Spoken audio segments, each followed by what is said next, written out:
Mengatasi batuk yang tak kunjung sembuh. Batuk yang tak kunjung sembuh?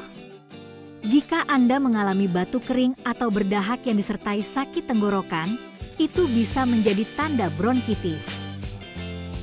Untuk meredakan batuk, Anda bisa mencoba teh madu jahe yang dapat membantu menenangkan tenggorokan dan mengurangi iritasi, atau berkumur dengan air garam untuk membantu meredakan peradangan di tenggorokan.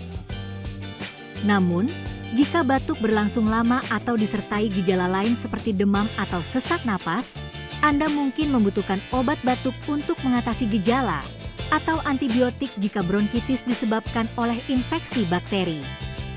Pengobatan yang tepat tergantung pada penyebab bronkitis, jadi sebaiknya konsultasikan dengan dokter untuk diagnosis dan perawatan lebih lanjut.